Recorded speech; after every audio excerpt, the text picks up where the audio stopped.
All right. How's it going? It's the Deadmanstome podcast with your host, Mr. Deadman, Becky, and SK. How's it going? It's going. I love Sundays. Oh, man. What? Sunday already? Wait. Isn't it? Why the hell am I talking to y'all? Well. Isn't this a special show? Yeah. It's a special show. That's exactly what it is. Yeah. Ladies and gentlemen, it's a Deadmanstome podcast brought to you live deep in the heart of Meth County, Texas, and a trailer park deep in the heart of Meth County, Texas. Let's not forget that. Okay, that's important detail. In the trash bin area. In the trash bin. You can't even afford the nice place, but maybe with your help, that can happen. See, if you support Deadmanstome, there's many ways you can do that. There's a Streamlabs donation. You can do super chats or go to patreon.com. You can help make it possible, or maybe I can get the good spot in the trailer park. Okay? We already upgraded my internet. Not bumming off my neighbor's Wi-Fi anymore. Yeah, now it's a hard tap on his line. Hey. One of these days he's going to figure it out. He has to figure out what his wife is doing. Sorry. I can't talk about that. Oh my God. We have the guest, David Clarke, here tonight. Look, I actually said a name right. Holy sh... An impossible to fuck up name. Do you want a cookie? Yeah, I think I want a cookie now. Can you make that possible? Okay. No, we're all out of cookies. Damn. Well, we have a few announcements before we get into this. One. We do? Look, if you enjoy brutal, transgressive horror, then get your hands on Mr. Deadman Made Me Do It. Okay? I mean, this book has... even just for, None Was Spared, one of my favorite stories in this collection. They talk about, it's a wild story with Catholic schoolgirls getting revenge on deranged bullies and demented nuns. You got to get this. So go to Amazon and get yourself a copy. Either ebook or a paperback, either way. All right. And, it really is a good anthology. Oh yeah, it's the cover sells it, and the stories deliver. So, and do we have? There's a story in there that involves the cover, doesn't it? Yeah, and it's called. I believe that the title of that is "None Was Spared." So. Yep. Look at that. All right. Brutal. Do we have any other announcements, any ads or anything? No. Okay. All right. Well, without further ado, let's get into this. Oh, one thing I'll say. Look, I know it's Wednesday. I have work tomorrow, but $5 shots. I'll be taking $5 shots of Gentleman Jack. So let's make that happen. I don't even have a shot glass over here, so let's make that happen, okay? With that said, let's get into this. David Clarke. Wait a minute. Yeah? Aren't you going to tell it you hit your fundraiser? Oh, yeah. But you want to beat it now? We reached the fundraiser. We reached the July fund. We got the $100 reached. But if we get into, let's say, $150, if we can somehow do that by Friday or before Friday, I'll give out a gift card. Okay, and the way that happens, the way that works on the Friday show, those that are active in the chat, I'll keep in mind who's all active and whatever, and pretty much random selection, random draw from a hat, they get the gift card. That's a $20 gift card to Amazon. Look at that. But we got to reach that goal. We got to break the goal of 250. Okay, right now we're at 100, so let's make that happen. Let's make it a reality. Okay, and with $5 a shot, that'll almost cover your booze bill for the month. Almost. No, well, I might be bumming just that for my neighbor too. Oh. All right. So Becky, remind people about that in the chat too, and during the show. But yes, sir. All right. So David Clarke, let's get into this. Who are you and what do you do? I am best way to describe it, full-time IT manager, but part-time, we'll call it horror/thriller author. I write horror short stories, novels, novellas, and with some interest in starting to write some of the stuff on the sci-fi side, but most of the horror side is what appeals to me most. The more disturbing, the better. Okay. And how long have you been doing this? I've been writing for probably the better part of 10 years. I wrote some stuff 10 years ago, lost it when a laptop died, and recently started picking it back up and, actually throwing stuff out on Amazon. And and seeing, what works well, and different short stories across different anthologies, through different, small press, and released a couple of my own little self-published things lately. Okay. All right. And one of SK's favorite questions is why? Why do you do this? Stress release? No, it's just something I really enjoy. There it's are better ways to do that. Well, there's drinking. It's one of those things when you think about the most disturbing thing you can think of, but you can't actually act it out. You better just write it down on paper. It's probably a little bit better than, certain time somewhere in sinks on prison. Mm-hmm. So that's the basic reason. It's something I enjoy. It really is something I enjoy. Writing about the subject matter, thinking of basically just different scenarios and seeing what I can do with them, make a story out of. Okay. And you like that, the coming up with the scenarios, coming up with the story to tell, and putting it all together. Yeah, I'm not an outline writer. I'm not a plot writer. I'm not a person. Okay, I've got this idea, and here's how I want to progress it through. It's I have a scene, I have a scenario, I have a disturbing concept, I have, some stupid idea, and it's okay. Let's start writing it and see how the characters develop, where the story goes. Mm-hmm. Most of the stuff I do write, I do put a little outline to it when I first start, but the outline basically gets discarded after I finish the first chapter, because the first chapter is already going a different direction, and it just keeps flowing from that point forward. So it's just the stories just develop as they go. Some of them have been real small stories. Some of them have turned into much larger than what I expected. Stories. So it grows, and that's the part I enjoy most. I mean, it's just seeing where the story goes, and just to me, it's just as enjoyable to write one as it is to sit down and actually read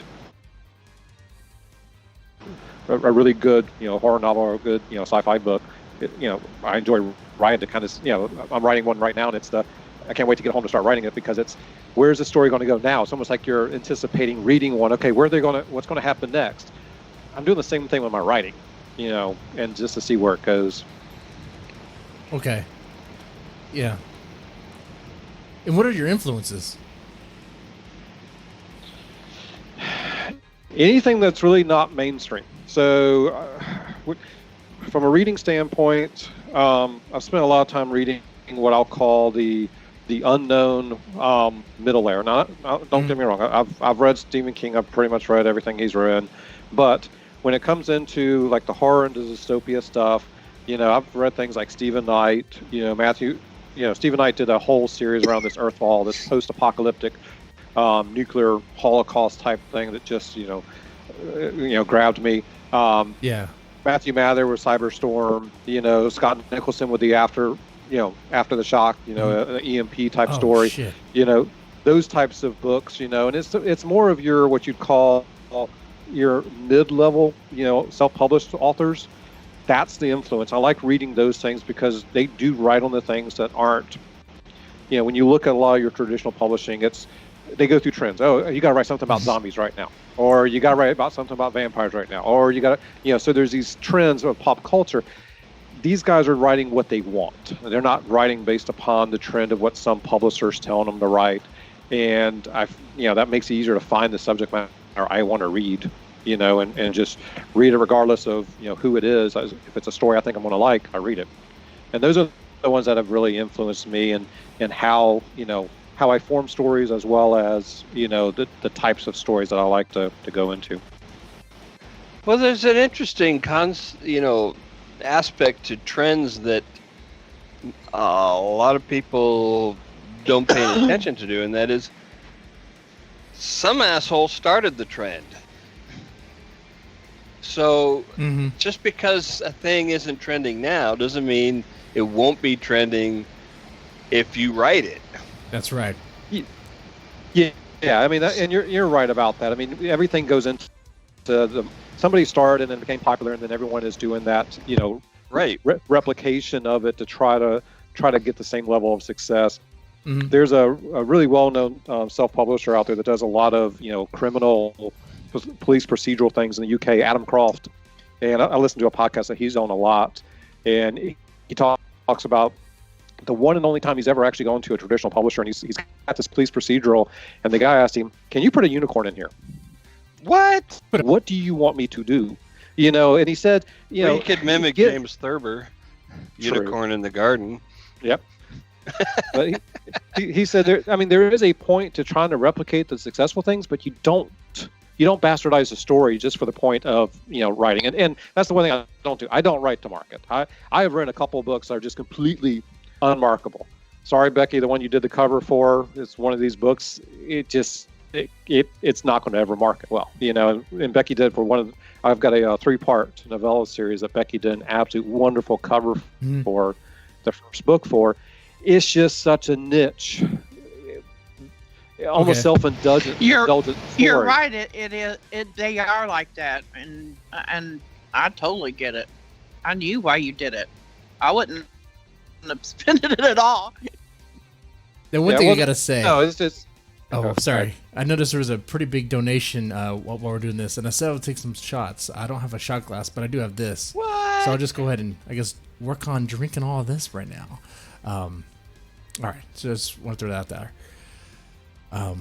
But yeah, that's messed up. So when you put a unicorn and a crime fiction, good. Look, what do you have to do? Put a unicorn on a stripper or something, or on a hooker? Like, how do you make that work? You could probably find a way to do that, but yeah. I mean, it's this whole right to market. I don't. I write to what I like. You know, I'm not going to be the one that sits there and says, "Oh, you know, this is real popular. I'm going to go write that." No, it's the stuff that I want to write. You know, like this book, The Ghost of Miller's Crossing. I wanted to write a paranormal thing. You know, and you know, I wrote a book that, you know, there's a couple reviews and I've gotten a couple comments about that it's based, you know, The Shining and The Exorcist rolled into the one, and I said, well, hopefully it's a little, you know, freakier than that, you know, and that's just what I wanted to write. I wrote another one that's basically revenge killing, which I got one review on Amazon that says the greatest thing I've ever read, and it's such an empowering for women. And I got another review that basically said you need to be locked in an insane asylum because obviously you're mentally ill and dangerous to society. You know, Amazon removed that because they did also then, you know, reference the fact that I was probably riding a short bus to school every day and all that other stuff, but they didn't. They didn't like it, you know, because it was indulgent. But I wanted, it was a concept of how extreme could I make it that would maybe disturb people. I win. I disturbed people. Well, I mean, you're. Hello? Oh no, I'm here. We're here. Okay. Everything just went so silent. It did go silent for a bit. I was like, "What? Dead air." I'm enjoying this a whole lot though, because David Clarke gets his inspiration from like self-published authors, and not like the. I mean, I like that. He's reading books. He's reading material that isn't mainstream, and he's getting that influence. One thing. And the traditional publishers are just they're idiots, generally speaking. They are. And there's a lot of people that still go, you know what, it has to be traditional. You have to go traditional. But it seems more and more I'm hearing, and it seems like, no, you really don't have to. You know? If you want true creative control, you can, you know, there is a way you can actually do this on your own now, you know, as a self-publisher. Amazon's open things, you know, things like, you know, Draft to Digital and Publish Drive that give you the ability to get into places that you haven't been able to before without the power of a traditional, you know, you can to a self-published, you know, side of things, you know, so that gives you that option of, yes, I want to write. Yes, I want people to read what I write. I'm just not going to write for, you know, friends and family. Mm-hmm. But I don't want somebody dictating, you know, what I write, or I don't want an editor saying, this is never going to sell. Mm-hmm. Can you rework the story this way? No, because that's not the way I want the story told. Yeah. You know, the story is going to go this way. And I did reach out to a couple folks.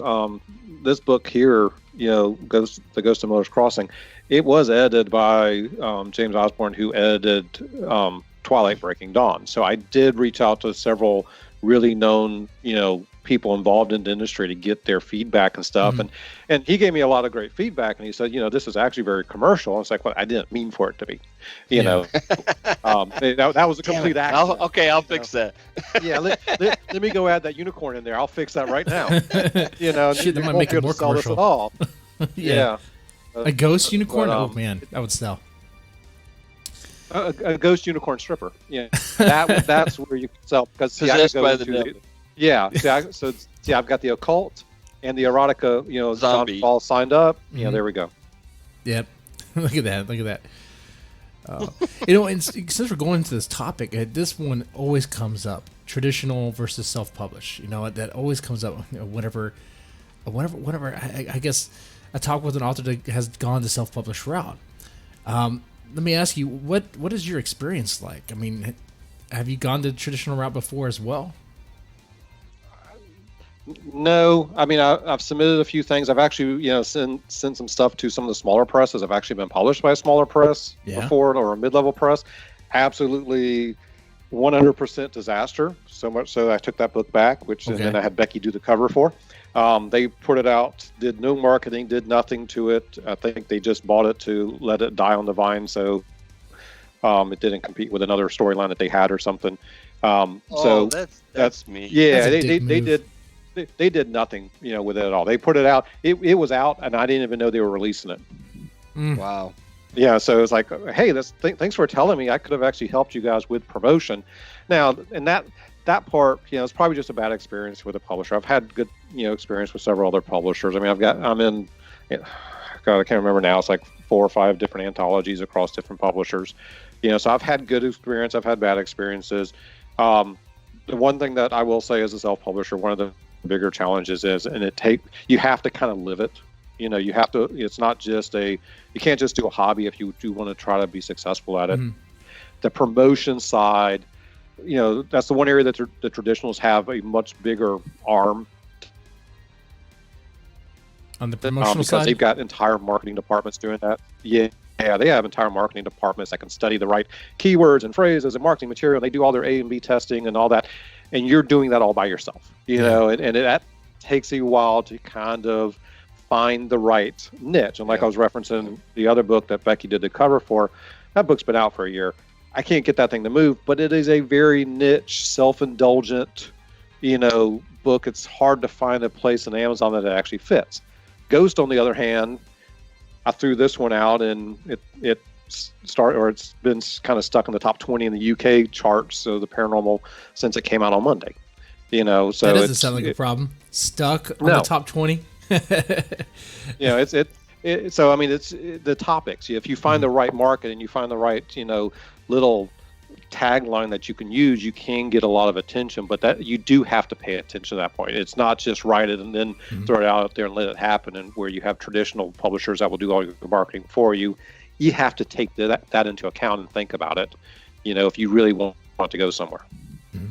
That's the biggest, what I'll call drawback, but it's also an advantage because you do have the power of how you market it. Okay. Now, with your experience as going through self-publish, let me ask you this. Are you able to make a living off it just yet? Not yet, no. Okay. Will I ever? I don't know. I may not write enough to do that. You have, when you're doing it from a self-published standpoint, at least the folks that I've talked to, the folks I've listened to, the folks I've read up about, the experience, it seems to all be the same. You have to have a volume of books.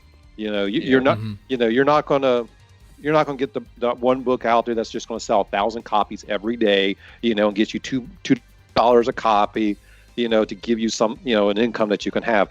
You need to have that huge backlist of 20, 30, 40 books. So if you're selling 1 or 2 copies of each and every one of them every day, which is probably more obtainable, then you have that more steady revenue and you're earning new readers that are then going to go back and look through your other backlist of your other 30 or 40 books. And that's why you see a lot, series, being a real popular thing.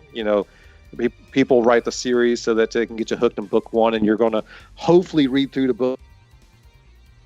Hopefully 3, 4, 5, and 6, and 7, and they kind of think they have that captive. Okay. Yeah, this seems to work. We had a guest on that also similar situation. Like, she's self-published all the way, and she has a volume of work now. And her trick is she produces, like, I think on a monthly basis. There's like a constant material. It's not all novels, but she publishes something by the end of every month. Mm-hmm. One of the best known one of the best known self-publishers out there, Michael Andele, that does stuff on the sci-fi side. He will do one every 3 weeks. That's his rapid release schedule. Wait. A novel every 3 weeks? He writes 10,000 words a day. Oh, God. Wait. Yikes. He must not have kids. Right? Or pets. Or a life. Or a life. Yeah. I'm good if I can do 3,000 words a day. I think over the weekend, I hit 5,000 on Sunday for one day, but that was just because I was in a section that I could just flow. There was no disruptions, and the story was just flowing at that time. I couldn't imagine even sitting still long enough to do 10,000 a day. Okay. I think Stephen King said, because I listened to an interview with Stephen King and John Grisham. Grisham asked him about his writing process. He says he does 6 pages a day. So after the end of 3 months, he's done 720 pages. So that's his target. You can get about 500 words a page, 500 to 600 words a page. So he's only doing 3,000. Yeah. So Andele and them are doing that 10,000 word a day type thing. I don't even know how you do that. That's insane. But hey, that's a strength right there. Now, okay, going the self-published route, I'm sure that correct me if I'm wrong here. When you tell people that you self-publish, do you get any sort of backlash or negative feedback about that? No, because to be honest, I don't think a lot of people even, when you think about those that are buying off Amazon, that they even care. I don't think people look at the publisher anymore. And you're actually going to see a war starting up soon. So there's going to be some changes coming.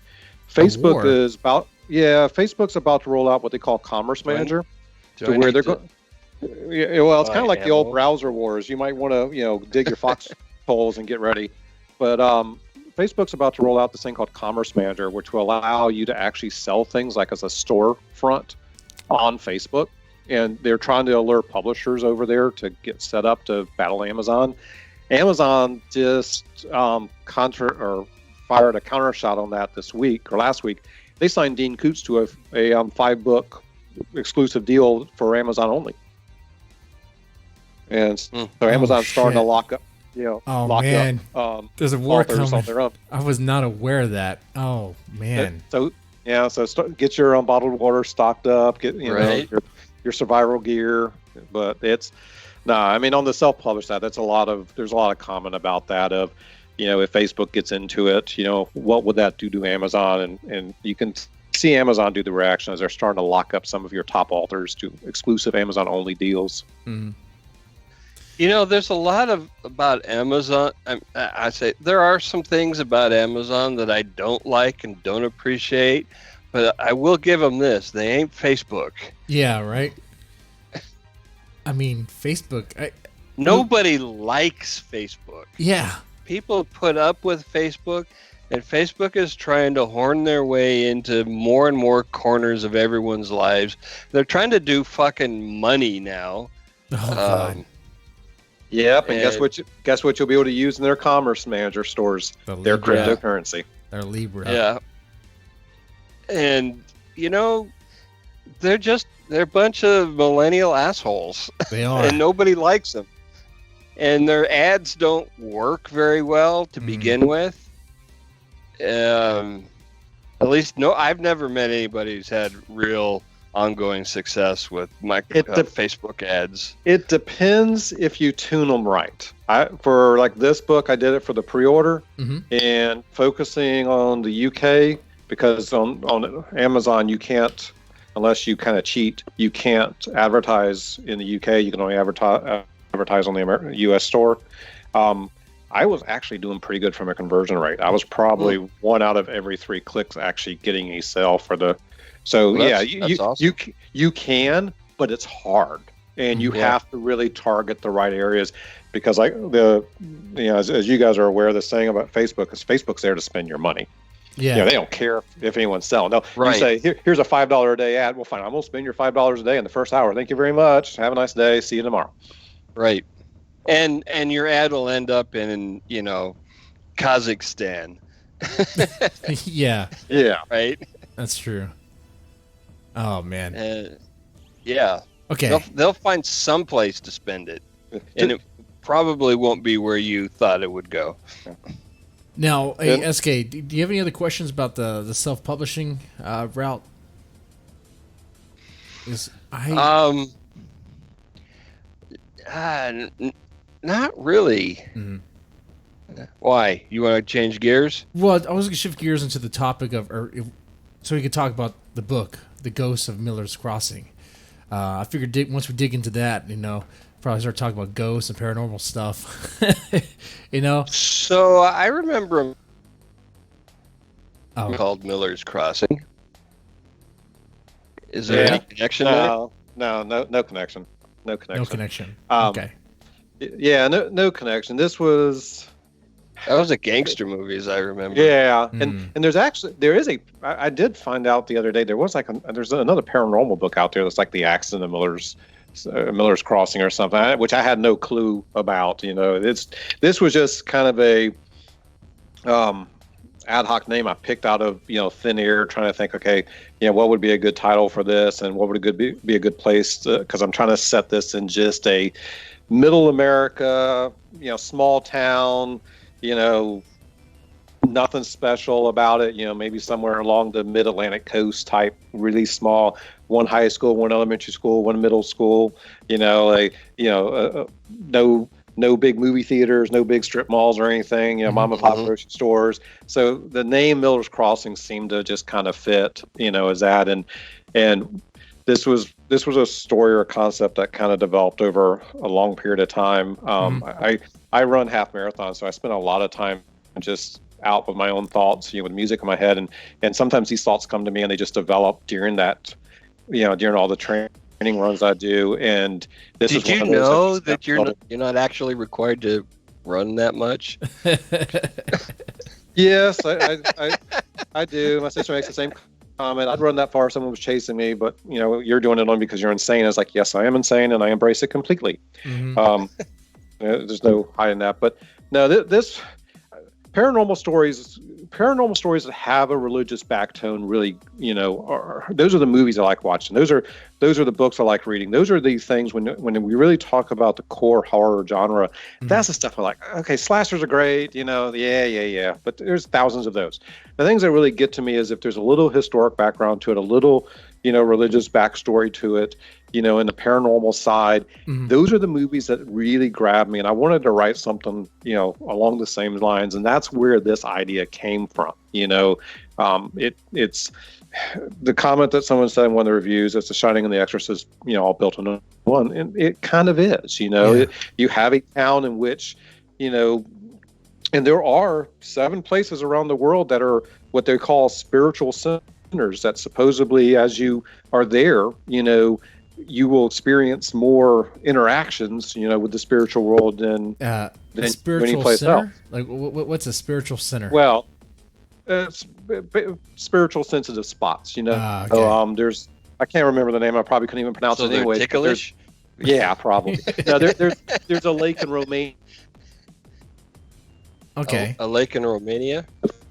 from a paranormal, area in the world that you could go, and said basically everyone that ever goes there has some sort of an encounter, with a paranormal entity.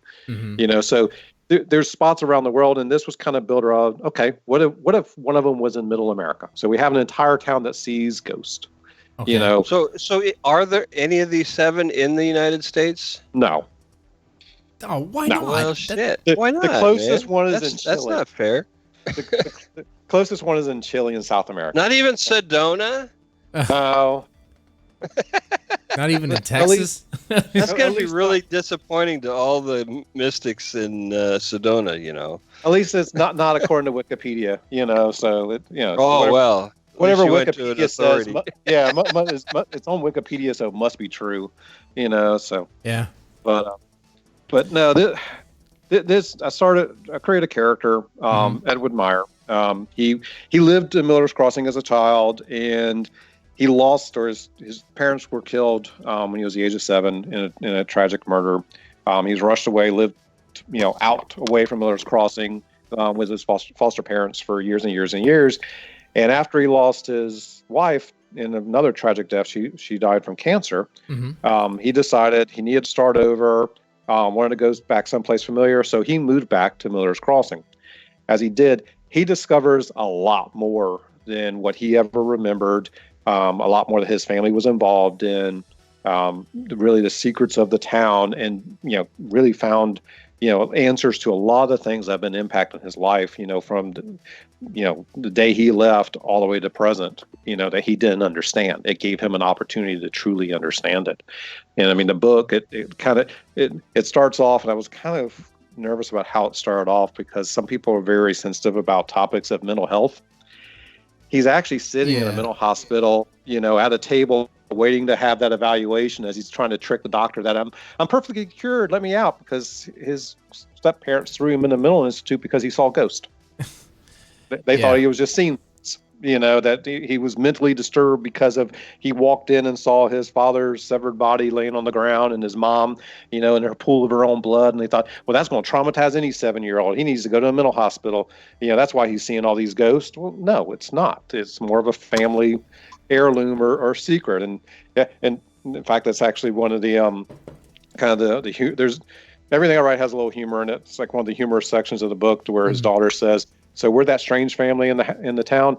Yeah, I'm afraid so, kiddo. She's like, well, just promise me you're not going to change our phone number and get us a white hearse with a bunch of lights on top of it. It's like, I can't promise you anything. Wait, I have to ask you, have you had any personal paranormal experience? Yes. Oh. Like and what? I will tell you this, that before this happened, and my wife can back me up, and she's probably in the chat room now because she's in the other room on the PC. I was not a complete believer on stuff. I would make fun of it, and all that. But her and her daughter, were. And we went down to, we live in North Florida, so we went to St. Augustine and did the ghost tour through Ripley's Believe It or Not Museum. Okay. Which is an old building in St. Augustine that had a fire that actually, God, I can't remember. She'd probably stick her head out and tell me how many it killed. It killed 2 or 3 people up in the top floor. And they tell you this story. And I don't know if they have anything set up that did this or not, but they gave you the typical EMF readers and all that, the fun gadgety things that you see everybody have on the ghost, hunting shows on TV. And they brought you into the big theater up, at first, and they playing the history of the building and the typical spiel. And I'm sitting there kind of towards the back row, we're the last row people, sitting there, and then all of a sudden I feel this weird sensation coming through my right shoulder area, almost like something reaching down and touching me, and then I just got cold. Now, there wasn't like there was air blowing on me or anything. It was cold. Well, here's what was really weird. The EM reader in my lap went off. The kid in front of me jumps. His EM reader goes off too. And so that was kind of weird. And then it kind of kept progressing up and stopped a couple rows further in front. And the lady that was leading the tour, she says, people have had encounters in this room before. And she asked, what did we feel? It's like, well, it was cold, but it wasn't like a draft or air blowing on me. And she said, did your meter go off? I was like, yes. And the kid in front said, yeah, mine did too when I jumped. And it felt like something pushed me, and it was, like I said, I wasn't somebody that was sitting there running around. I would be the person like blowing cold air on somebody's neck. Well, I actually did that. I did that to my wife a little bit. I was giving them a hard time when we first were all gathered around, goof around and stuff. I was probably the last person in that whole group that you would expect to have actually come out with any sort of I actually felt something, and prior to that, I mean, I blew things off, The house I grew up in was built in the 1920s, and my great-grandfather actually died in my bedroom. And so we always got told that story. My great-grandfather died in my bedroom. My great-grandmother died in my sister's bedroom. And my grandmother always made sure she told us that late at night, as families all sit together at family gatherings. So that was always great. But, members of my family have always said at some point in time they've seen a man in a hat walking down our hallway. Okay. And of course, it's an old house. It's going to creak every time the air conditioner clicks on and stuff. And I always made fun of people about that. So I was always your skeptic. It's like, oh yeah, whatever. We bought these stupid at Sears Roebuck, these stupid touch lamps that you could touch and the light go up and down. Well, all of a sudden, out of no reason, they would just start cycling all the way up and down with no one anywhere around it. And, my mom would always say, that's just Nana. She just wants the light turned off, and it kind of became That's just Nana. Yeah. It was kind of the family joke, we were all skeptic, and we were all like, the wiring's wrong. But the thing at the Ripley's museum kind of got to me, because that was different. I'm sitting in the middle of a room, no draft, no nothing. The EM meter goes off. I feel the cold sensation. The feeling is hard to explain, because it wasn't just cold. There was something there. There was something pressing on that area. I will say it is. Did you get an EKG afterward? Yeah, right. It was at a Ripley's museum, because that kind of that makes you wonder. What? Like, was there a vent in there in the room? So, have you had any experiences outside of guided tours? No, other than the stuff growing up in the old creaky house. No, I haven't. See, as someone, like, I'm pretty much a skeptic. As a skeptic, I have to say, I have my doubts about the legitimacy of that experience, because it was on a guided tour. Now, I'm not going to say you they may have experience. had something set up. They may have had like batteries connected to the chairs and stuff, that were like old theater seats, so you felt a little like tingle or something. Jocko vision. Yeah. Yeah, it's interesting. Yeah, I don't know. It is. I mean, the physical. I mean, it would be easy to spoof the EMF readers. Giving you a physical sensation would be a little harder, unless they had some turbo fans, with a very narrow target area. But this is what Houdini spent a lot of his time debunking, this kind of shit, right? Mysticism in general. I would love to have a real experience that I could, Same here. Really, really not be able to, rationalize away. Mm-hmm. It's cool that you had that. Personally, I have my doubts, but if you think it was, a real thing, then I'm not going to say it wasn't. I don't know if it was or not.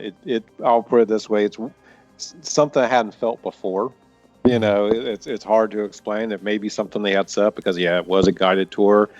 But who knows? Right. I'm still one of the biggest skeptics, because I'll be sitting here, watching the ghost hunters or whatever they're called, on TV nowadays, and they're all sitting there listening to their little, recordings that they make, and it's like, I can make any word out of that sound that I want. I can tell you that sound is this word, and you're going to believe it. And they're pressured to find something, at least find something or make something up, because for show, otherwise you don't have much of a show if you don't have anything, right? You can't just have like a boring nothing. Well, you mentioned that there's actually a show locally that they go around to all these different places in the region, and they do the little investigation. They actually set in the Castillo de San Marco, the old fort there, Spanish fort in St. Augustine, and they found absolutely nothing. So for 30 minutes, it was, well, we're going to go check this room out. Oh, that's cool. Nothing. We're going to go check this room. And it's like, that's like the dumbest show ever. Yeah, definitely doesn't sound like Ghost Adventures. That one, it's like they seem like they're pressured to find stuff, and they don't have a problem with, they just so happen to find this. Oh, and they'll be like, oh, listen to the sound. Oh, it sounds like this. Sounds like that. Ah, okay. I did have something bizarre happen. So shortly after I moved into the previous house that I lived in, we were watching a bunch of these ghost shows and mucking it up, yucking it up with them. And so I decided, just for the hell of it, to leave a digital recorder on all night.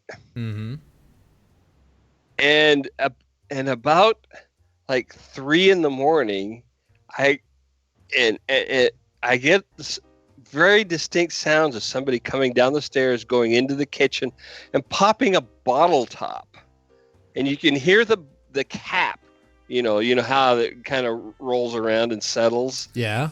You could totally hear that. And Huh. nobody got up in the night. There was 3 people in the house.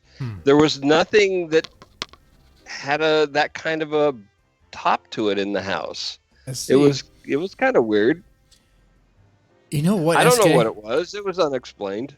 I had a weird situation too last night, and I'm not joking. It sounds like I'm setting this up as a joke, but the other night, during the stream, one of the framed pictures over there just fell off the wall. Not only did it fall off the wall, but the physics made no sense. Instead of falling down near the wall, it like went like into the kitchen. Like it had to have bounced off and slid near to the fridge, which is, I know you can't see it, but it's like more than like 50 feet away. So it's like, how did it get there? It went to the other end of the house. How did it happen? How did it fall and then slide? How did that happen? But yet, is it ghost? Well, activity? your house is on gimbals, right? For special effects. Well, maybe, or maybe I'm just making this all up. No. But no, this did happen because I had to stop it. And that referenced it. Oh man, There was another thing that happened before that freaked my daughter out. My youngest daughter, who was had moved back home, and she was home by herself, and she heard a glass break in another part of the house, and she called us up, and she said, "I hear a glass." She was freaking out, and so we were actually not far from home, and pull into the driveway, and she's on the porch freaking out, and we go inside, and we had one of those desktop halogen lights that's kind of like, on the, that kind of leans over, and it had the glass lens cover piece had fallen out of this thing with nobody else in the house but her, but it was in the office down the hall. It had just fallen out onto the desk. Oh. There's a ghost outside. My dogs are barking. Someone's outside. Hey, shut up. Hey, my dogs are barking. Yeah, dogs. They Okay. bark at. Well, one thing, especially while we're still on the paranormal topic, one thing I want to ask, because you mentioned what your family's saying, what they mentioned seeing a ghost with a hat.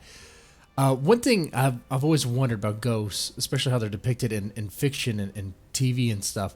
Why are they wearing clothes? That makes no sense to me. I could buy a soul or a spirit, I guess, but why? Like, how does fabric? That's a common trope that you are seen as a ghost with whatever you were wearing when you died. Right? I want naked ghost, Becky. That's what I want. I want it to be real, right? I mean, okay, so she wouldn't have souls. Who's making those clothes for the ghosts? Yeah, right. Do they have a tailor? And why don't you get to choose? That's what I want to know. That's what I want to know. Hey, Clarke, what do you think? Is Clarke there? I don't remember that out of the what was it, the Guide of the Undead from Beetlejuice, whether they actually had a tailor or anything, but on that same thing there was actually a question I saw on Facebook the other day. Someone was making fun of a bunch of paranormal stuff, and it's like, look, if ghosts are real, then why don't we ever see any caveman ghost or dinosaur ghost? Mm-hmm. Why is everybody modern day? Where's our Roman army ghost? Where's Yeah, right. Why aren't there thousands of soldier ghosts, marching across fields? Right? Because if they say it's because of how you die in torment and agony, battlefields should you should have ghosts roaming wild, right? Overrun with them. Yeah. And why don't people who have past life regressions, why are they, princes and knights and kings and queens and shit? They're never peasants. There's so many people who used to be Charlemagne. It's crazy. Right? Why was it? Hey, in a past life, I was actually the world's biggest bum. You know, I lived in the sewer. I gave handsies for a couple pence. Yeah. I had a very short, boring life. Nobody wants that from a past life. Nope, not at all. Oh, I'll come back and they'll say, were you reincarnated? Yeah, you just don't want to hear about the last life. It wasn't worth it. This one's not going much better. I want to die again. Maybe I can get a better, more interesting life. Yeah, I was poor, couldn't make it, died of bubonic plague. What else do you want? I mean, it was horrible. Yeah, the Middle Ages weren't all they were cracked up to be. It was kind of dark, lots of torture, Died of syphilis. Yeah. Yeah, my wife just walked in here to remind me of one thing. It was 3 days ago. We had about 4 books or 2 books fall off our. We have a big bookcase with all these books that she collects. But like when a Richard Lehman book fell off, a bunch of books fell off and kind of slid across. She thinks it's ghosts. I think it was just a truck going down the road.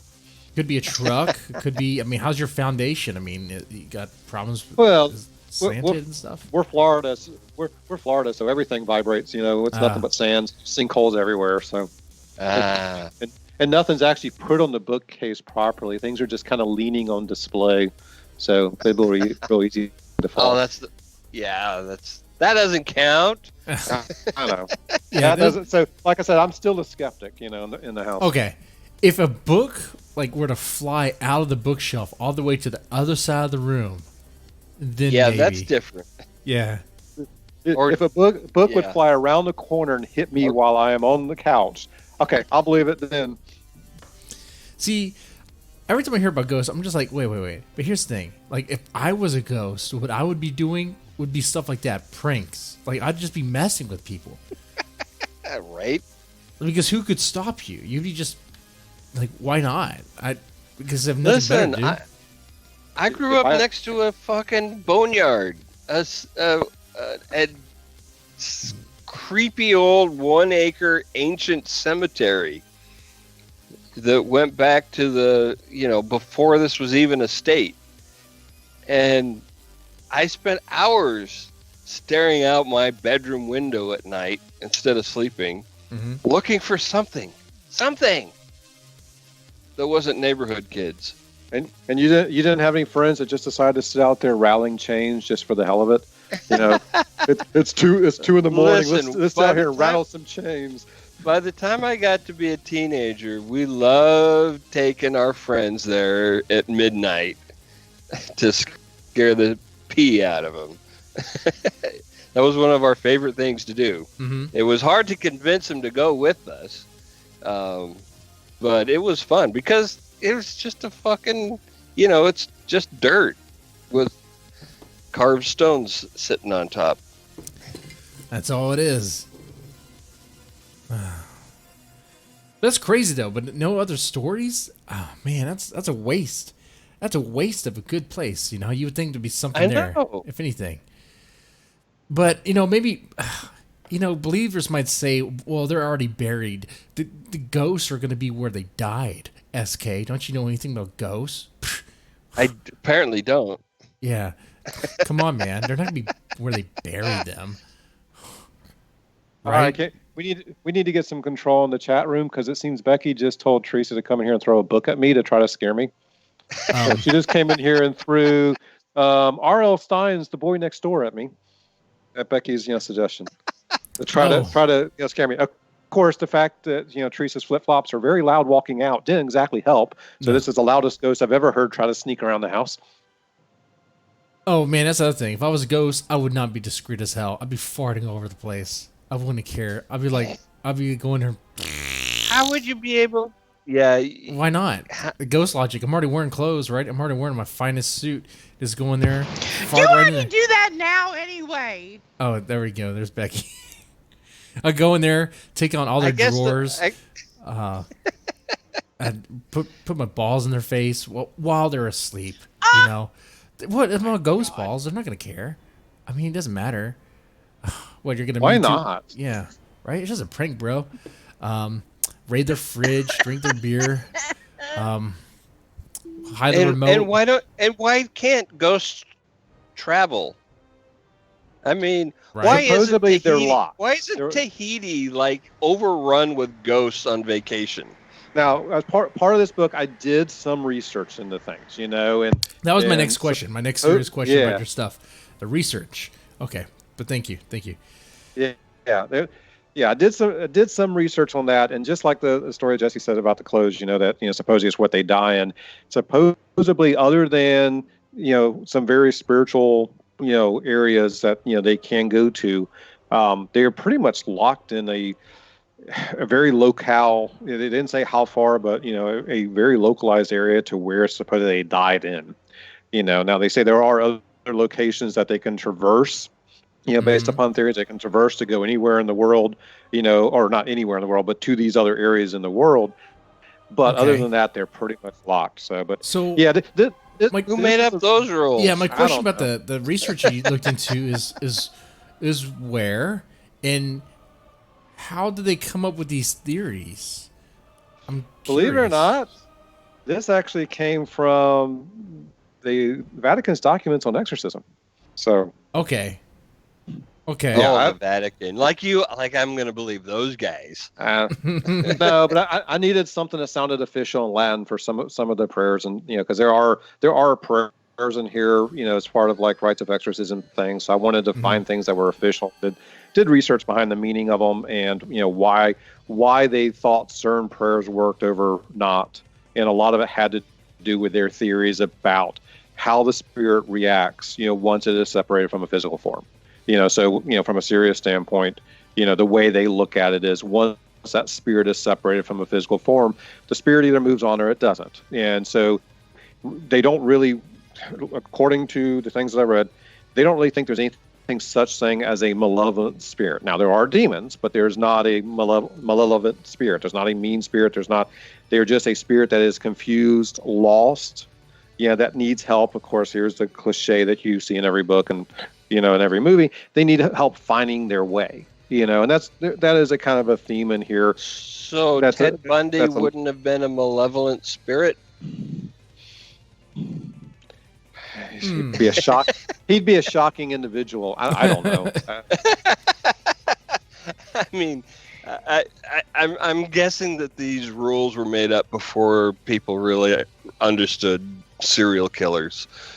Yeah, and there you hear a lot of theories about that there's no bad people, just bad actions, and like one of the jokes that's out there, like with Ted Bundy, is at one point in time he did help an old lady across the road. Now he killed her and raped her when he got her on the other side, but he was the angel to begin with, So, but that's the theory. And I did do some research on this as well as the spots around the world to try to at least get some basis on. And I do research on things to try to get some basis of truth into, or I'm not going to say truth, some basis to write on as far as a real world tie, because everything I do, even some of the really what I'll call obtuse type stuff, I put real world ties in it, so you can kind of imagine that, if you stretch your imagination a little bit, okay, this could be real. That makes total sense from a writing perspective. I mean, and I want to make sure that people understand that we're not making fun of your research and your writing. We're making fun of real world stuff, and that's a completely different realm, right? Yep. In fact, I'm very interested with the research that you've done. I want to ask you, what's the most, interesting or bizarre thing you've found through it? Oh yeah, good question. On the paranormal side, everything from the most interesting is the thought that everyone can see ghosts. You just forget about them, once you grow up. That these imaginary friends and stuff that you see as kids, that there's actually a psychological theory out there that the imaginary friends that you see when you are a child are really nothing but ghosts, or the imaginary friends you make up are nothing more than presence, and you're just told to outgrow them, so you just ignore their presence as you get older. and those are the ghosts that are still around. Those are the ghosts that are still around you as an adult. You just don't see them anymore. Okay. To me, that's kind of some shrink is trying to build his practice and wants you to come in if you still think you see an imaginary friend. Yeah. But that's or a shrink is trying to come up with his stuff and sell a book. Come up with his own theory. Yeah. Oh, that imaginary friend. Did you guys have imaginary friends? Because I didn't. I didn't. No, not really. I mean, what? Come on, guys. I'm not that lame. What were their names? What were the names of the friends you didn't have? Billy. And Timmy. Boopsie, the unicorn stripper. No. I mean, it's one of those things when you do look into things such as like a paranormal, it's everything. Everyone's got a theory about everything. It's every variation, variety. In fact, that's one of the items that it touches about. I mean, in the book, Edward's struggling with the fact that yes, he can see these things, and he's accepted the fact that what he's seeing is real. It's not a It's not a psychosis. It's not a mental disturbance that's causing him to see this. He knows he's really seeing these. So like when he's in college, he does research into it. And some of that research actually makes it into the book, the different theories of why he's seeing, of, anything to, you see people that you're connected to. So there's a completely different theory of, you're going to see any spirit that walks past you. It doesn't really have to have a connection to you. It doesn't have to be tied to some emotional loss. It doesn't have to be tied to some memory or something familiar. It can just be completely random because they're just hanging around in the area. Okay. Interesting. I'm wondering why it's so hard for me to find a ghost. I've been trying and trying. I've told maybe the story. They're afraid you'll laugh at them. Maybe. Or your personality is just not receptive, because if you think about one of the things about demonology, you have to demonology. A demon can't take you over. You have to invite the demon in. Oh, that sounds like a weak demon. Have you invited the demon in? No. Because I'm telling that demon, worm, if you but not want me, the demon. a demon, if you want me, you're gonna try to take me over, bitch. Oh my god, take it over. It's one of those things, and I'm not trying to make fun of those that think it's a real or not. It's one of those things from a scientific standpoint. I don't know if anyone's ever going to prove one way or not. People have their strong beliefs around it. I enjoy thinking about it. I enjoy the movies about it. I enjoy the books about it. I enjoy the topic. I enjoy doing the research. But you do realize, because there isn't any what we'll call a scientific basis, everybody has a theory for everything. So you could find every variation of understanding of, well, you see them because of this. No, you see them because of this, or you see them because of this, or you don't see them for all these. I hear all sorts of weird, theories. Like we were talking earlier about prankster ghosts. Like I'd be a prankster ghost. Someone stopped me and was like, "No, you can't do that." Wait, how do you know I can't be a prankster ghost? Oh, because there's something called ghost police.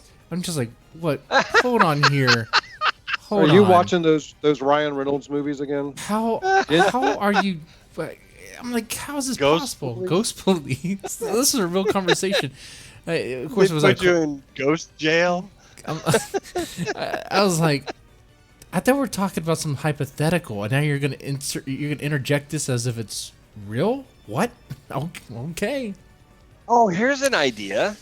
What if you do see ghosts? What if we all see ghosts all day long? We just can't tell. We can't tell them from real people. Like they're not see-through. They look solid to us. Oh. And they're just wandering around and looking like they're living life. Oh, so what if we're all actually ghosts? There's really only a fraction of the population in the world that we think there is. The rest are just ghosts wandering around. Could be. You wouldn't know. In fact, that's one of the lines from the movie. One of the characters that Edward bounces off of a lot, the older priest that he remembered growing up with in Miller's Crossing. Father Murray looks at him one time and makes a comment of, I think it goes something like, oh, you can talk to ghosts? Yep. You'll learn how to too. You can talk to them and they'll talk back to you. And it's like, okay. It's like, I didn't know you could do that. Well, do you know I'm not a ghost? Mm-hmm. How do you know that? Maybe I am one. You know, Right. you don't know what's real and what's not. Exactly. And to be honest, we don't know. You know, none of us know what's real or not. You know, people that we may think are just as real could be. You know, that's just as easy as a theory as not. Now, All I you know mentioned- is that the girls do it that I did the Ouija board with, they were pushing that fucking thing around to get the answer they wanted. yeah, my ex was doing that too. It never worked. It never worked when I did it by myself. She told me not to. She told me that if you did a Ouija board by yourself, it opens portals or something. I was like, oh, I mean, like it's gonna be cool. Like that sounds fun. So I tried it by myself, and it wasn't very Nothing fun. happened. Nothing happened. Yeah. I'm not even joking. I did try it by myself. Like Why does it keep coming up with her name? I know. Now, if I'm ever sitting in front of a Ouija board and that thing starts moving by itself, I am leaving That's the a house. whole nother game. Yeah. Yeah. See, I joke a lot I will about be this the stuff. first one in the road running away. And Clarke, one thing I want to ask you is, okay, you mentioned demonology, and yeah, I was laughing about it and as a joke, I'm brushing it off. But so, I mean, is there any? Okay, what would you say to someone who's like really who doesn't believe in demonology? Like what? Where should I turn to? What should I look at? From a research standpoint, Is there a Okay. demon zoo or something we can go see some? no. So I mean, if you go there's back to some dope houses, if you go back, in this area, I mean that's a demon zoo. Sorry, not that I know. no. There are some books, but some of them are. There's your Encyclopedia of Demons and Demonology, you know, that's out there. That's a good one because you know you'll find there's like a hierarchy of demons. You know, believe it or not, there's a complete hierarchy of demons that's documented. It kind of goes all the way back to crap. I'm drawing a complete blank now. Dante's Inferno. You know, and the 12 levels. You know, there's demons associated with each of those, and they have. If you want to research demonology, I definitely recommend using the Encyclopedia of Demons and Demonology. You know, because it does walk you through that hierarchy of. So there's never a demonology reorg. At least there hasn't been for the last 300 or 400 centuries. You know. or 400 centuries. I don't think there has, but no, it is interesting when you read through it because what you do realize is not all demons are quote evil. Some are, you know, because you think of the word demons as being okay. These are complete evil, you know, Right. Entities. No, they're entities that are there to manipulate. They may not be evil. Oh, you know, in sense. there's good there are demons. some. Like, Well, I wouldn't say they're good, but they're there to recruit. There's some that are there to recruit you for a certain purpose. You know, okay. there's Like to be in a band. kind of to be in a boy band. You know, I'm going to recruit you to be in the next boy band. You know, which basically is like purgatory. You know, for you for the next Shit. 30 years. You know, and stuff like that. And I'll tell you. You guys had a guy on. I'm trying to remember his name. I cannot believe I'm forgetting his name. we've had A a couple lot of weeks people on. back. Yeah, Becky and Teresa would remember him. Why am I drawing a blank? I'm not sure. I have a few questions in the Okay. chat. They're pretty funny though. Louis Courtier. First, why is there always a notion of scariness associated with ghosts? Why can't they be benevolent or chill? I think you talked about that recently. Any answer? Why can't they be benevolent or chill? It's a perception. You know, it's Okay. what we're taught that ghosts are scary. You know, anything's scary. You're taught snakes are scary. You know, you're taught certain anything They're pretty that you're scary. taught of scary. From a perception standpoint, that's what when you think about everything, the way you react in the world, it's your perception. It's whether it's a learned behavior based upon something that you've learned based upon reaction, or a taught behavior that somebody told you. You know, so I mean, you look at everything from a literature I know they standpoint, did some movie standpoint. studies where like with fears, and it's like some things seem to be like not just taught but like, Innate. Yeah. Innate. But yeah, but that's Well, like animals with very large claws and teeth. we don't mess with them. That's a rational fear. Yeah. Right. All right. And another question. Sorry. Some person. If I was haunted. Oh no, that's not a question. He's just saying if I was haunted, I'd try to get along with the ghost, maybe have a conversation. Try to learn stuff. This is what I've said for years. Is like, if I actually saw a ghost, I'd be like, dude, what's up? What you doing? Why are you here? What you need? Can I help you with something? Let's chat. Tell me your story. Now I remember what I was looking for the demonology side. Dallas Mulligan, you guys had on a month or so back, for Blood for the Dancer. Yes. When you read that, he really has a very good example of what we'll call the recruiting family of demons.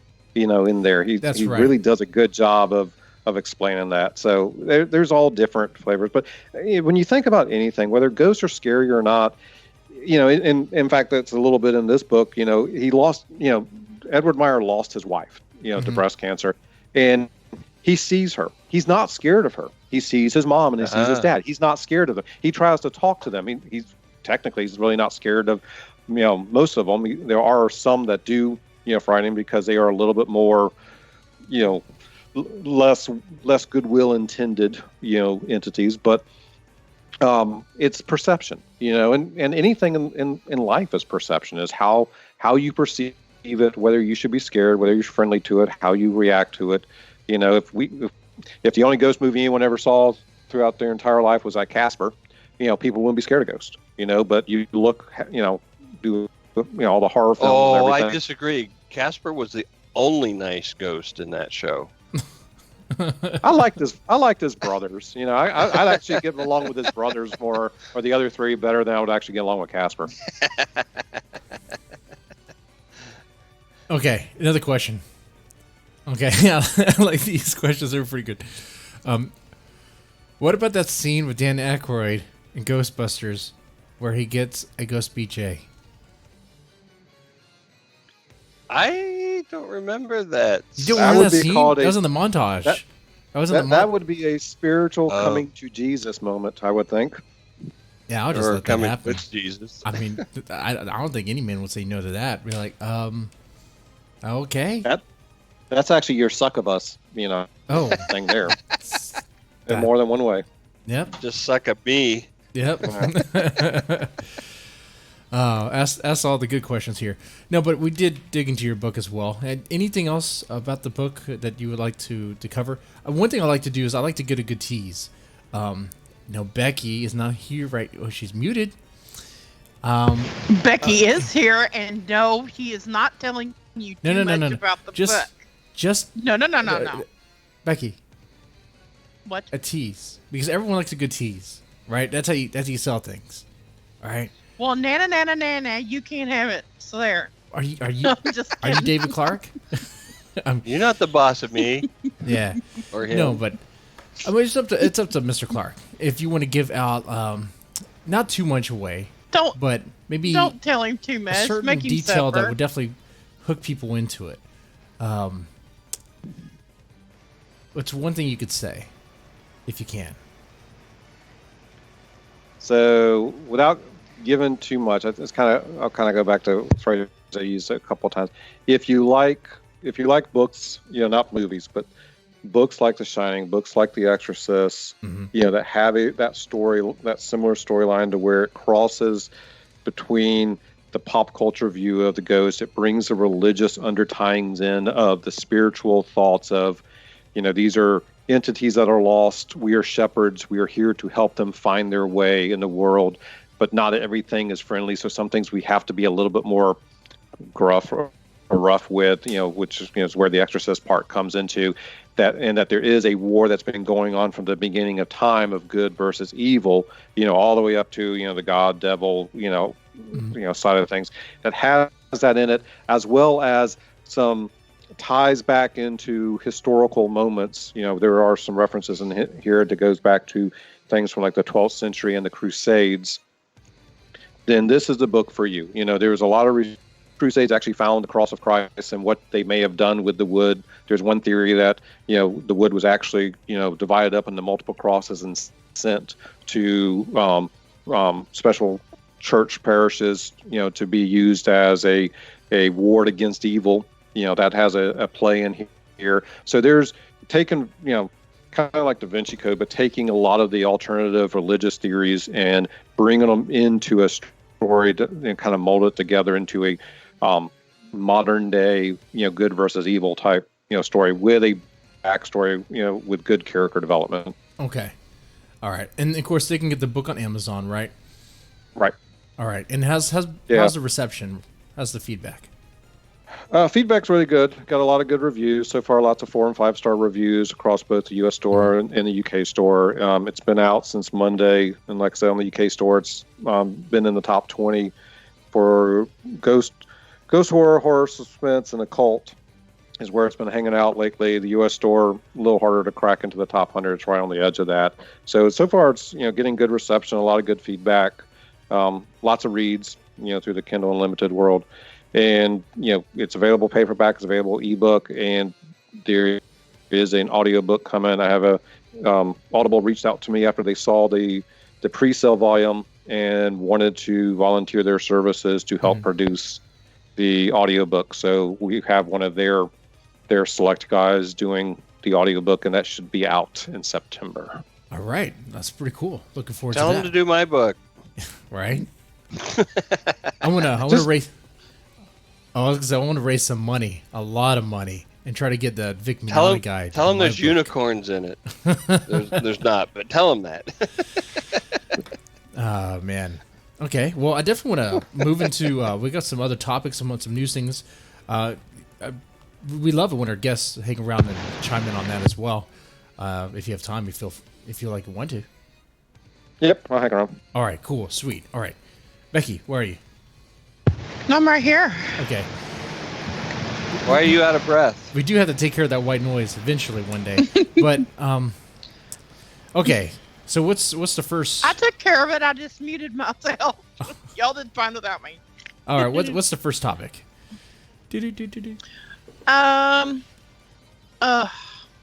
Son finds mummified baby in a cardboard box in his mom's freezer. Are you serious? I'm serious. I mean, who doesn't A man do that? in Missouri. You don't have a mummified baby in your freezer? No. Get with the program, What do you Becky. use your freezer? What do you use your freezer for? Ice. Yeah, the ice to chill the mummified baby. What are you talking about? My freezer is just there for the possibilities. Your freezer is there to hold your liquor. You know what, SK? You're right. I'm completely ignoring the fact that my attorney over here is telling me to shut the fuck up. Sorry. Well, you might listen to your ignore attorney us more when if we you tell don't you chain that. him. And I'm ignoring him too. Okay. Sorry. Tell us about the story. What's going on? A cardboard box with a mummified baby? How? Yes. A Missouri man cleaning out his late mother's home just days after she lost her battle with cancer opened a box, one that had been inside her freezer for as long as he remembered, to find a mummified baby inside. Whose baby? Her baby? Hold on. He knew the fucking box was there all this time. Yeah, but he And didn't he know it was never- in it. Wait a minute. He didn't know what was in it. His mom told him that it was the top part of a wedding cake, and then that's why he had never bothered it. Have you never been a teenager or a 8-year-old? Well, yeah, but I mean, When your mom tells you don't look in something, what's the first thing you do? well, You look into it. You look in. Yes. That's well, one strange wedding cake. Yeah. I mean, yeah. So he said it's what's been in the the freezer for 37 years. I was always told it was a wedding cake top. okay. And I mean, what is the story behind the dead baby, the mummified baby? Do they have any idea? That's- Is it like his little brother? Is it a real baby? No, yes, it was a real baby, and he believes it was the frozen remains of his older sister. His older sister. Oh, that. Well, wait. I mean, what? I mean, younger sister, right? No, older sister. Oh, She was older than him. There was a pink baby blanket, and when I reached down to touch it, I could feel a foot. I could see the baby's head with hair. Hair was still attached to it. Okay, so let me get this straight. They had I guess their first child or the child before him. They just when it was a baby, like infant, they just mummified it and put it in the freezer, and you never knew about it. Mummification would have been handled by the freezing process. Freezer, yeah. Okay, so they just put it in the freezer. You know, like an old steak that you didn't seal up right. Mm-hmm. Is this a family dried like it out? Like dried it out. What is this? What's going on here? No. It just says that they're waiting for an autopsy to see if the baby ever took a breath. They don't know if the baby was alive when she froze it or if it died. If it was like stillborn or something, and then she froze it. You know. There's no good answers to this. They don't know these questions. Right. There's no good answers. So, like, if it was stillborn, why the fuck do you keep it? Right. Well, yeah. Not only that, but you know they had food in that freezer. Yeah. Blah. Blah. I think we have our next Patreon goal. I think we have our next Patreon challenge. No, I'm just joking. I'm guessing Daddy didn't know there was a baby in the freezer either. It doesn't mention Dad at all. Is Dad even in the picture? Maybe Dad left. I don't know that. Well, Dad might be in a different part of the house. Who knows? Yep. If you got a baby in the freezer, Daddy might be underneath the floorboards. Mm-hmm. I just can't emphasize enough that there's no good answers to the questions. No. I agree with you. No. Can you imagine though? You're cleaning out your mom's fridge and you get the box out of the back and you open it up. Okay, there's a blanket inside. And you're like, what the hell? And you touch the blanket and find a baby. Can you? I know the answer's not good. Don't even have any words. I know the answer's not good, but I am so curious, and I want to know if I could, if I had the chance to, I would ask that mom. Talk to me about this. She's dead. Come on. You can't. Well, let's break out the Ouija board. Break out the Ouija board. Let's channel her. Sorry. Would you be horrible if I said? Hold on, let the guest talk. Would that be horrible if I said, "Thank God I was Mom's favorite"? No. Well, hell. At least second favorite. Yeah, she went to a lot of trouble to keep that one, so At least I'm not the leftovers. Yep. Man. So that's messed up. The really bad story is that the little brother actually killed his sister and doesn't remember. Yeah, is he gonna be charged? That'd be messed up. No, they're not charging him with nothing. Well, what if they he frame just it? moved like into the house. Be like, well, wait. How do we see? Think about the police. Let's think about this. How do we know that boy didn't kill this little girl and then try to preserve her in the fridge? And they start nosing around. They find evidence to support what their opinion here. Their questions. Well, for one, I think they can figure out. Is there a statute of limitations on this? I mean, that's probably not. There's actually not. No, there's no statute of limitations on murder. Oops. She's not murdered, guys. Like that needs to change. She was preserved. Well, it says that they can figure out how long the body's been in the freezer, and he's 37. So if it's been in the freezer for longer than he's been alive, then I think it's pretty safe to say that he didn't do it. Hmm. What if it? The good question. What if it's someone else's baby? Right. Oh my God. As I said, there are no good answers. There's no way to spin this to be a good story. I mean, interesting. No, there's but not a good story. No, and I just can't get over the. Can you imagine opening that box in the freezer? I mean, yeah. So. oh my God. So you start opening the box and you see, at what point do you just go, stop, back away, call the cops? To me, it's like hair. If I ever see hair in my freezer, I'm done. Oh, If I ever open a box in my freezer, there's a baby blanket, and I feel a foot, I'm done before I ever uncover it to see the hair. baby feet. Baby feet. A whole jar of baby feet. A basket of baby feet. Oh, that's Shut just bad. up. That's just bad. Well, Oh, you Mama's guys- special dish was called baby feet. But we didn't know. I wonder God. if they really had baby back ribs there. Jesse. Oh, Is this the first baby? The second baby? I mean, how many other babies do they have in their freezer? I mean, we don't know. They could have had another one. They No. prepped it, No. cooked it, ate it. No. And How do we no, know? What's We don't know in the this. jars in the freezer? And okay, so I guess this one got freezer burned. They decided not to have it.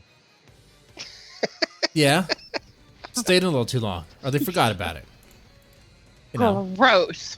baby back ribs is a special occasion. You know, you don't break it out every day. Ugh.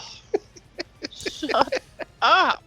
All right, It's so wrong. man. all right. What's All right. the next one? subject. Is there more news? Yeah. Yeah. So That better. one's hard to top, but come on. There's got to be more. Oh, well, I don't know. This one's a pretty good one, too. Human organs to be grown in animals after ban lifted in Japan. Hold on. Wait. I want. Yeah. Tell me more about this. A controversial experiment to create human-animal hybrids using gene manipulation science has been approved in Japan. Scientists will now attempt to grow human organs inside rats and mice, with the hope to eventually do the same with pigs in order to transplant them to hospital patients. In an attempt to solve a major health care problem, the shortage of human organs for transplants. So you want If You scientists know, can produce their animals. own organs inside the animals and then harvest them, it removes the need for human organ donors and would effectively create an unlimited supply of organs. Huh. If they just stop making it illegal to donate organs that aren't your own, then we wouldn't have this problem. Yeah, I just want to donate a bunch of hearts. I can't tell you how I got this them, but bag of kidneys. Yeah, I can see how this is going to go over well. Hey, it's like the baby story we organ just donor, talked about. please. They're just wanting to donate. My co-host is pissing me off. Can you please take her brain and liver? Oh my God. You know what? I like the chat's. If the Jesse chat's thought right. he could get $50, he'd probably sell us SK. Oh, a little bit more. A little bit more. Just a little bit. 55. I like how the chat Actually, recognizes I'm that there's a kinda South Park joking, episode. but This- I'm actually serious. If they would stop making it illegal for people to sell their own organs, like a spare kidney, I mean, most of us have been in dire enough financial straits where, you know, 30,000 for a kidney sounded really good, Mhm. right? Yeah. So why not? Why if not? you've got two, Because they Why not sell be- them what- any. Well, you know what's interesting? We don't really have that story lined up, but remember that. I know we shared it in our Facebook little group thing, but that Frankenstein story, the one about the research lab. the research lab that was raided. Mhm. You know, there's a whole bunch of money to be made just like donating dead body parts. I mean, a whole bunch of money, and yet that's a donated No. body. You know, it's like No. you just give it away, but they're making money off it. So No. Yeah. I We think are SK not. has a point. Why not just make it where you could sell your own organs? Yeah, absolutely. You know, and livers especially, because you can sell a piece of your liver and it's the one organ that will regrow. Mm-hmm. And so you end up not even losing anything.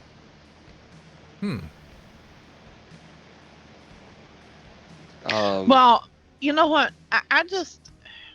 They're going to end up creating something they're going to be sorry for. You know, they're messing with That'll be human all right. How bad animal could it be? They're hybrids. just be growing dicks on a rat. They're just growing dicks on a rat. Come on, What? Becky. It'd be all right. Dick transplants. Yeah, nothing wrong with that. God.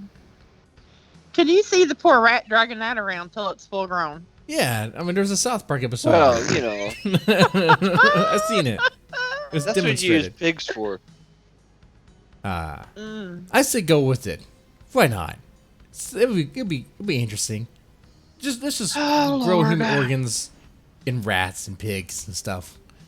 How bad can it get? Maybe, Well, do you want Maybe we should your just- dick grown in a pig or a rat, Jesse? if I was in the It doesn't situation, matter, actually.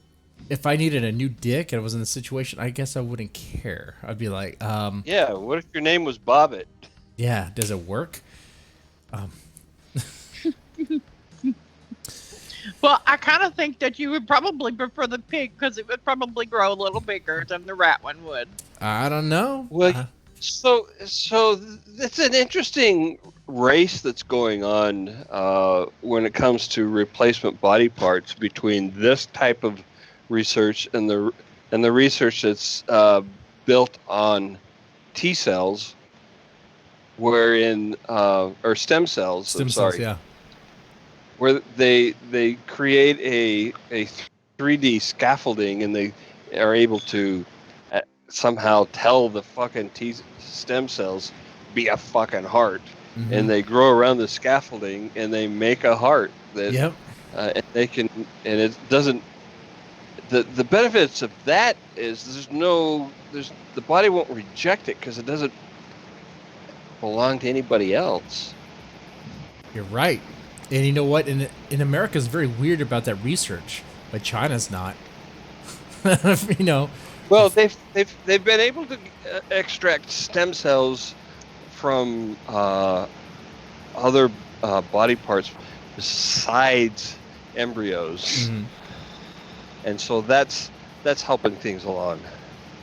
So you don't have to depend on embryos or umbilical cords to get the stem cells. They've been able to produce stem cells from just regular tissue. Okay. But Well, that's interesting. that is a very fascinating thing. They've been able to do some rudimentary organs with that type of process so far. Nothing complex like a heart or a kidney, but some basic stuff. It's really promising, though. Yeah, That's scary. I mean, it sounds promising. When I used to listen to a bunch of the Rogan podcasts, whatever, he'd talk about that stuff all the time, especially how it helps with healing, even just healing stem cells. Yes, absolutely. Speed it up along real fast. It's one of the great, very promising cancer treatments is based off of that. And actually, it's getting your own white blood cells. You grow your own white blood cells, and you get a massive amount of them and re-inject them into your body, and it just goes through and just devours the hell out of the cancer. It seems better to just grow the organs than to have them, I guess, produced in rats and pigs. But I would think we'll so. see. Because it's growing them in a lab is far superior because they can base it off of your own stem cells, and so there's no problem with rejection. Yeah, that's the hardest thing about the transplant, right? Even if you have it, even if the surgery goes well, your body's going to reject it because it's not your body part. Let's try everything you have to take anti-rejection meds the rest of your life, which is a small price to pay. Yeah. Granted, if you don't even have to do that, so much the better. The next step is they actually sent up a 3D printer to the International Space Station last week, that actually can print with tissue built from stem cells. So now they can, they're trying to get to print your organ. Okay. Wow. Now we're talking to so cyborg bigger stuff. dicks will be on the offing before long. Sweet. How So you much go you to wanna- the space station to get your bigger dick, though. So you have to go up there. How much do you want Oh my that? That God. would probably be the most requested thing of all. That would It's be. I don't want the new heart. I don't want anything. It'll always be something on the plastic surgery side. Is like, yes, give me a bigger ball sack. I'll or take give the me a 12 bigger inch. cock or something. What are you gonna do with it? Lasso a cow? Stay home. Just play with it all day, all night. Hell, Never come out. stand on top of the table on a helicopter? Yep. Yep. I mean, I don't already do that. No, I don't. Oh Next, God, next story. that is not. Oh my God, that's an image. Damn it! What is the next story? The next story is Lisa Marie Presley inks massive deal for bombshell book about Michael Jackson and Elvis. She has sold this to Gallery Books for, are you ready for this? Between $3 and $4 million. When I was dating her, she said she was going to do this, Right. but I wasn't able to talk about it until now. Man, I'm just looking at the photo we have of her, and she's not looking too. I mean, She's 51 now. yeah, but even for 51, like, I don't know, all that makeup, like the stress around her eyes. I don't know. I'm seeing. I don't know. It looks like she's like doped up too. Yeah, She looks like she's had one too many. Yep. She Or looks one like not she's enough. spent time with both Elvis and Michael Jackson. That's what she looks like. Yeah. Mm-hmm. So what's in this book? What's the hot goss? It says that she's going to. She promises shocking revelations about Michael Jackson and a completely new understanding of Elvis. Okay. You mean besides him being a DEA agent and not being dead? And living in a trailer park in Tennessee or something, yeah. Yep. Or Arizona or wherever it is. He's not dead, man. He's not dead. Elvis is alive. According to Men in Black, he went home. Yep. He just Yeah. went home. And you're right, chat. Cocaine is a hell of a drug. That's the eyes. That's that look. That's the cocaine eyes look. That's what that is. One of my best Is that what it friends is? was a backup singer for an Elvis impersonator for impersonator. So I've had 4 kamikazes. Shut up. For like 10 years. It was a great experience. They had a lot of fun. You know, if we took a shot for every time Becky snort, we'd probably be dead. Yeah, I don't If you have took a shot for every time Becky snored, you look like Lisa Marie. Oh! Oh man, I Damn didn't it. hop on that. All right. I think we have Or one you other. look like the baby in the freezer. Oh shit. Yeah. Yeah. Oh my God. All right. And what's the thing with Yeah. the? Freezer baby! And what's the thing going on with the onion?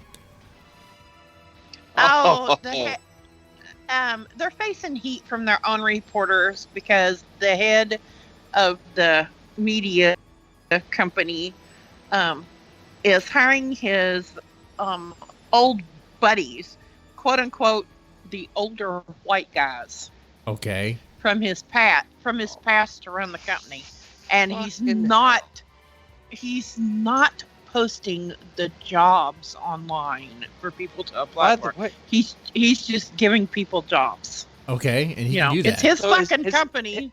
Has anybody had a job in the real fucking world? This is what goes on Yeah. at every level. When you get, if you get in a position to hire somebody, you know who you want to hire? Somebody you know Mm-hmm. is going to do can the do job. the job exactly. And you know that from firsthand experience. Anybody else is a crapshoot. And this goes on. This is how people operate. This is how Hollywood operates, which is hilarious. This being Deadspin. Yeah. Hollywood. The whole point of Hollywood is it's a buddy system. Mm-hmm. Right. So you know who you blow. If you look at the cast of you remember the old TV show Taxi? TV show? You know, oh wait. Yeah, with I'm Judd thinking of the Hirsch movie. and TV Yeah, show. he does. Not He's Taxi too Driver, young for TV that. Go show. ahead. Yeah. All go ahead. those guys, half of that cast knew each other from off-Broadway productions in New York. And Michael Douglas, who was roommates with Danny DeVito, literally roommates with him. So Michael Douglas gets his start, and he starts hiring up his buddies from, from his theater days. Danny DeVito, and the list goes on and on and on. And you think, whoa, what a coincidence! All these people that he knew are now famous actors. It's not a coincidence at all. Mm-hmm. He made it happen, and that's the way Hollywood operates. It's the way business operates. When somebody gets in a position to hire people, they hire who they know will get the fucking job done. This is not some grand conspiracy bullshit. This is the way the world works. Well, I've got another real quick story for you. You ready for this one? Sure. This is pretty cool. Gangster John Dillinger's body to be exhumed under mysterious circumstances. Why would they do it under mysterious circumstances? Well, I don't know, but they haven't given a reason. Shut up, damn it! They haven't given a reason why. Headline writers are morons, by the way. Yeah, I've noticed this. It doesn't indicate a reason that he's being exhumed, and the cemetery couldn't comment on it. But his great nephew is having him exhumed. Oh, one moment. Hey, Mr. Clarke. Oh, is he still there? Ah, dang it. I think he just signed off. Did you lose him? No, Apparently. he's logging off, but thanks for having me. I wanted to say thank you for coming on the show. I know he was quiet for a while, man, but he was talking in the chat. Yeah, but he's welcome back anytime. I think he knows that. Okay. I think right now is a good time for caption contest, man. Let's dig into that, right? The caption contest is where we give out a free ebook or paperback. Kind of depends on how I feel. I didn't play this time. You should have. Why didn't you? I don't know. I didn't see it. Hold on. It's thinking about loading. I didn't pull it before. While it's loading, we'll get that up. Hey, SK, you wanted to talk about Gillette, right? You want to say something about what's going on with Gillette? You remember the big toxic masculinity ad in January? I do remember that. Raised such a ruckus. How could I forget? Right? I mean, the dumbass ad. I mean, it's just as smart as me saying, imagine Deadman's Tome trying to sell horror, going like, hey, are you dumbass motherfucking horror fans? You want to buy some horror? You better buy some horror, otherwise you're racist. You know, it's like, I don't know, but the line it generated a lot of controversy. Yeah, and it actually shockingly drove customers away. Yeah, angered them to the point I kept tabs on. For some reason I've been getting Gillette ads ever since then in Facebook, and I would look at the comments just to see how things were trending. And the heat has never dissipated one small, tiny bit since that ad came out, even to this day. And guess what? Shock of all shocks. What? Gillette lost $8 billion. Surprise. That's $8 Well, you know, they kind of deserved it. $8 million. You know, when you shame your They have customers, lost. and you shame your customers, you're not going to go very far. You know. If you piss off your customers, who's going to buy your products? Maybe the angry feminists. The angry feminists will. They miscalculated so badly, the brand's going to disappear within 2 years. You think? Oh, man. Unless it gets bought up by Schick or somebody just to keep it alive. But why? Man. Can you imagine how $8 billion and the ad? So clearly the fiscal year ended in June. Yeah. So the reporting just came out, which means they lost $8 billion in 6 months. Go woke, go broke, man. Get woke, go broke. They Yep. They went too far. They went way too far. Like, why would you do that? I mean, your demographic is men, so you want to tell men that they're all like, toxic masculinity, that being masculine is somehow negative. What? No, man. Yeah. But it's not just Gillette. Yeah. Like a lot of people. A lot of people are doing this. They're like shaming their fans, attacking their fans. You see that in the media. You see that with other products. We're not doing that. It's a horrible thing. Like, why would you do that?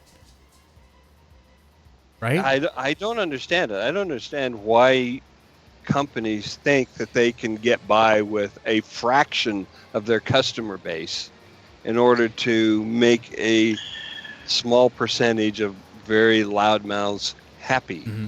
Or and that's want to know? less angry. You want my opinion? What's your opinion, You Becky? want my opinion on this? Yeah. I believe that it is the stupid idea that any attention is good attention. There's something to I'm that. serious. There's something to that, actually. I'm serious. To a point.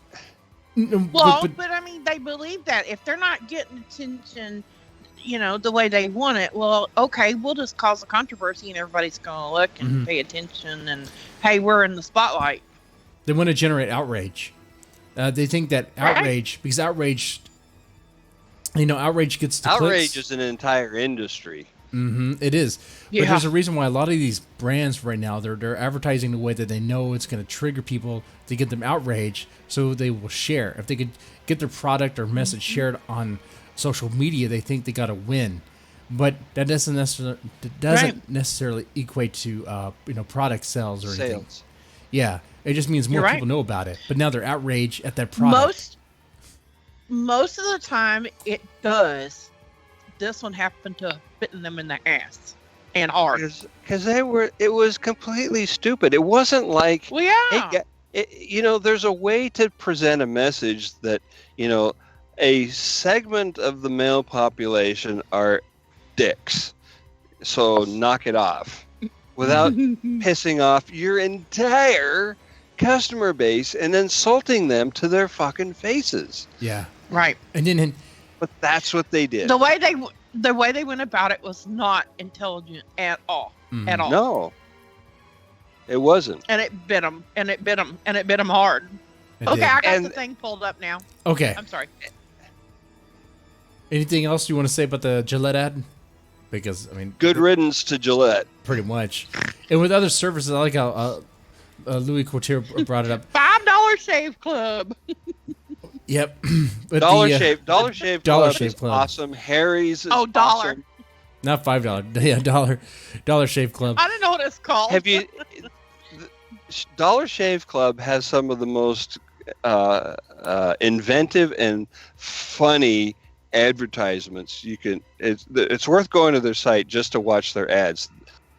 They do not take themselves seriously at all, and it's worth watching. That's funny. All right, now I have the image put up. Okay. I didn't realize this is my face on that thing. Oh my God, are you serious? You didn't know it was you? No. No, it looks weird, man. I guess It looks like me. Jesse when he was a little girl. When? All right, what are the comments here? And if they're good, they might actually run a physical book, not just an ebook. We'll see. And Geddes goes for a different direction with her photography. All right. I get that reference. I know that was I Kelly. do too. Yes, it was. He'd do just about anything for that titty milk. Oh. Oh, this egg is rotten. They Oh. told me to scramble. But I'm a poacher. Oh, that's a good one. He claims he isn't gay, but this is clearly how fairies are born.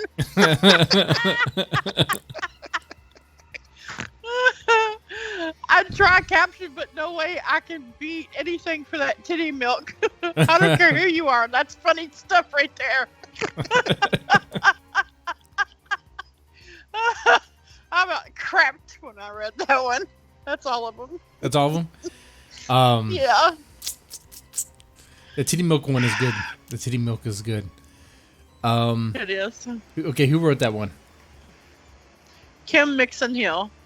I don't think he's ever won it. Has he won something? She. Oh, Kim. Kim. Ah. Guys could be Kim. K-I-M. Guys I thought he were said actually Ken. Kim Okay. first. Hello. Free paperback of whatever she wants. Of Deadman's Tome, not just like someone else's book. All right. Ooh, Grisham.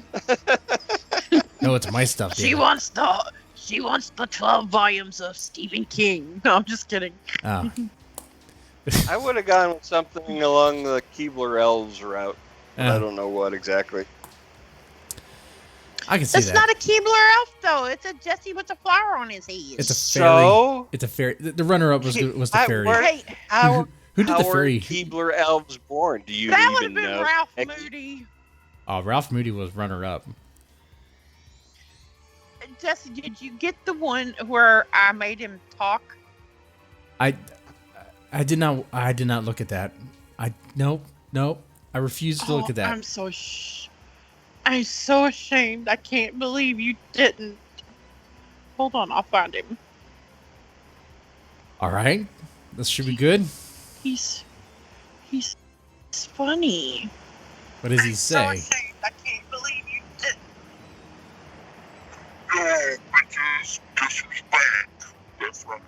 It's me, Daddy King. Okay. Oh Okay. my god. All right. No, All right. disrespect. All right. All right, ladies and gentlemen, we made it to the end here. Okay. Thank you so much for watching. If you're still watching right now, press the like button, share, and subscribe. Yeah, Punish your enemies. Send them links. definitely, man. Definitely. All right. Y'all take it easy.